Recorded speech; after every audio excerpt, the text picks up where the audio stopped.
दोस्तों, जहां एक तरफ भारत और चीन के बीच में तनाव एक बार फिर से बढ़ना शुरू हो चुका है, वहीं पर दूसरी तरफ भारत ने फिलीपींस को एक बेहद ही शक्तिशाली और महत्वपूर्ण हथियार की सप्लाई शुरू कर दी है, जिसके दम पर फिलीपींस की नौसेना चीनी जहाजों को निस्तेनाबूद कर सकती है और इससे फिलीपींस चीन पर काफी बड़ा दबाव बना सकता है ताकि चीन फिलीपींस के समुद्री क्षेत्र में घुसपैठ न करे। साथ ही इसी बीच भारत ने परमाणु तकनीक को लेकर एक काफी बड़ा कदम उठा लिया, जिसने पूरी दुनिया को हैरान कर दिया। और अब भारत ने यह फैसला कर लिया कि हम अपने इस योजना से पीछे नहीं हटने वाले, जो कि भारत को परमाणु तकनीक के क्षेत्र में कई देशों के काफी आगे पहुंचा देगा। तो इस वीडियो में इन दोनों ही खबरों के बारे में बात करेंगे, लेकिन शुरुआत करते हैं फिलीपींस से आ रही खबर के बारे में। दरअसल दोस्तों, फिलीपींस की तरफ से ये रिपोर्ट निकलकर सामने आई है कि भारत ने ब्रह्मोस मिसाइल से जुड़े कुछ सिस्टम फिलीपींस की नौसेना को डिलीवर करना शुरू कर दिया है और बहुत जल्दी भारत ब्रह्मोस मिसाइल सिस्टम की सप्लाई फिलीपींस को शुरू कर देगा। यह बात काफी ज्यादा महत्वपूर्ण है कि भारत ने फिलीपींस को ब्रह्मोस मिसाइल से जुड़े सिस्टम की सप्लाई तब शुरू की है जब भारत और चीन के बीच में एक बार फिर से तनाव की स्थिति बन चुकी है, जो कि चीन को एक बड़ा संदेश भी भेज रही है।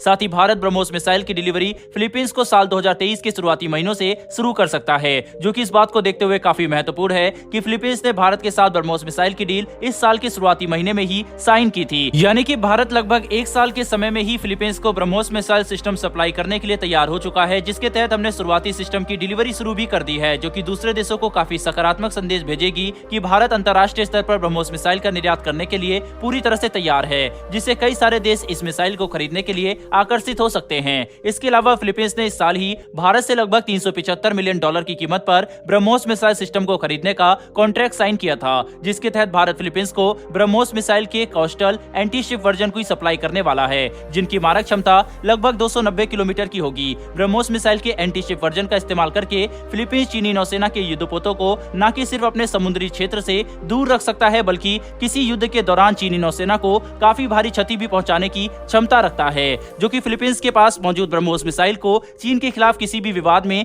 काफी निर्णायक बना देता है। वहीं पर इतना ही नहीं, बल्कि फिलीपींस को ब्रह्मोस मिसाइल सप्लाई करके भारत ये भी सुनिश्चित कर रहा है कि चीन पर जरूरी दबाव बनाया जा सके, ताकि चीन कभी भी साउथ चाइना सी को लेकर पूरी तरह से कॉन्फिडेंट ना हो जाए, क्योंकि ऐसे हालात में चीनी नौसेना हिंद महासागर में भी अपनी मौजूदगी को बढ़ाने पर जोर दे सकती है, जिससे भारत के हितों को काफी खतरा होगा। ऐसे में ये बात समझना ज्यादा मुश्किल नहीं है कि फिलीपींस को सप्लाई किए जाने वाले ब्रह्मोस मिसाइल भारत द्वारा चीन को काउंटर करने का काफी अच्छा तरीका है। बहरहाल बढ़ते हैं हमारी दूसरी खबर की तरफ। तो दोस्तों, ये खबर भारत के परमाणु तकनीक की तरफ से निकल कर आ रही है, जिसके तहत भारत न्यूक्लियर एनर्जी के क्षेत्र में एक काफी लंबी छलांग लगाने वाला है, जो कि भारत को न कि सिर्फ रिन्यूएबल एनर्जी के क्षेत्र में आगे लेकर जाएगा, बल्कि इससे भारत भविष्य में कच्चे तेल पर अपनी निर्भरता काफी कम करने की योजना पर भी तेजी से सफलता हासिल कर सकता है, जिसके तहत आधिकारिक तौर पर यह बात कंफर्म हो चुकी है कि भारत साल 2031 तक कम से कम 20 नए परमाणु रिएक्टर बनाने की योजना के साथ आगे बढ़ रहा है, जो कि भारत के न्यूक्लियर एनर्जी कैपेसिटी में कम से कम 15,000 मेगावाट की क्षमता जोड़ देंगे,